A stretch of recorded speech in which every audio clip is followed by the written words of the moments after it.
Hi friends, welcome to my channel. అందరికీ కూడా సంక్రాంతి శుభాకాంక్షలు.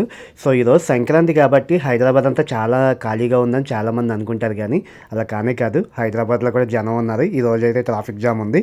చాలా రీల్స్లో చూశాను, సంక్రాంతి రోజుల్లో అయితే హైదరాబాద్ అంతా ఖాళీ అవుతుందని. చూశారు కదా ఎంత ట్రాఫిక్ జామ్ ఉందో.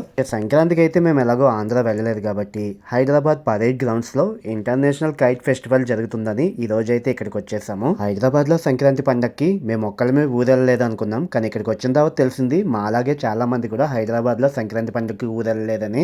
వెళ్ళగానే ఒక పెద్ద తిమింగలో నీళ్లు లేకుండా ఆకాశంలో అయితే ఈదుతుంది. దాన్ని చూసి నేను బ్యాటరీతో నడిచే ఏ బొమ్మ అనుకున్నాను, కానీ కాదు, అది గాలిపటం అంట. ఇంత పెద్ద గాలిపటం నా లైఫ్ లో ఫస్ట్ టైం అయితే చూడలేదు. కానీ ఏ మాట కామాట చెప్పుకోవాలి, గాలిపటం ఎగరేయాలంటే దారం ఒకటి సరిపోతుంది అనుకున్నారు, కానీ గాలిపటాన్ని హ్యాండిల్ చేయడానికి వాళ్ళు పడే తిప్పలు మామూలుగా లేవు. అది ఎక్కువయ్యి ఆ తిమింగలం గాలిపటం అయితే కొంచెం ఇన్బ్యాలెన్స్ అయ్యింది. మేము వెళ్ళేసరికి తిమింగలం గాలిపటం ఒకటే కనిపించింది. ఆ తర్వాత అయితే ఇంకొన్ని గాలిపటాలు అయితే మాకు ఆకాశంలో కనిపించాయి. ఇక్కడ ఎగురుతున్న గాలిపటాలు మన దేశం నుండే కాకుండా రష్యా, ఫ్రాన్స్, కెనడా, ఆస్ట్రేలియా వంటి దేశాల వాళ్ళు కూడా ఈ కైట్ ఫెస్టివల్ లో అయితే పార్టిసిపేట్ చేశారు. లైఫ్ లో ఎప్పుడు కూడా ఈ కైట్ ఫెస్టివల్ ని అలాగే డిఫరెంట్ గాలిపటాలను అయితే ఎప్పుడూ చూడలేదు. నా దృష్టిలో గాలిపటం అంటే న్యూస్ పేపర్, 2 చీపురు పుల్లలు, అంటించడానికి మైదా, అలాగే గాలిపటానికి తోక, ఎగరేయడానికి దారం ఉంటే చాలు ఆకాశంలో గాలిపటం ఆకాశం చివరి అంచు దాకా ఎగరాల్సిందే. ఇక్కడ కనిపిస్తున్న ఈ గాలిపటం అయితే చాలా డిఫరెంట్ గా ఉంది. సముద్రంలో ఉండే చేప ఆకారాన్ని అయితే ఇది పోలి ఉంది. నిజంగా సముద్రంలో చేప ఇక్కడికి వచ్చిందా అనిపించింది. ఈ గాలిపటాలే కాకుండా చాలా డిఫరెంట్ గాలిపటాలు కూడా ఉన్నాయి. అందులో టామ్ అండ్ జెర్రీ గాలిపటం కూడా కనిపించింది నాకు.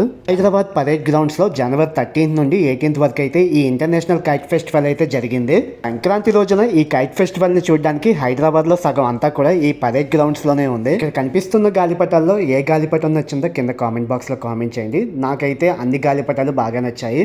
ఈ రోజు అయితే చాలా హ్యాపీగా వెళ్ళిపోయింది ఇంటర్నేషనల్ కైట్ ఫెస్టివల్ చూసి. ఇంటర్నేషనల్ కైట్ ఫెస్టివల్లో గాలిపటాలే కాకుండా మనం తినడానికి తాగడానికి అయితే ఫుడ్ స్టాల్స్ అయితే ఉన్నాయి. ఇక్కడ నుండి మేమైతే ట్యాంక్ బండ్ వెళ్ళాలనుకుంటున్నాము. సో మొత్తం గ్రౌండ్ అంతా ఒకసారి తిరిగేసి అందరికి టాటా అయితే చెప్పేసాము. నాకు తెలిసి ఎవ్రీ ఇయర్ ఈ కైట్ ఫెస్టివల్ అయితే జరుగుతుంది. మీకు గనక ఈ వీడియో నచ్చినట్లయితే ఏం చేయాలో తెలుసుగా, లైక్ చేసి షేర్ చేసి బెల్ ఐకాన్ క్లిక్ చేయడం మాత్రం మర్చిపోవద్దు.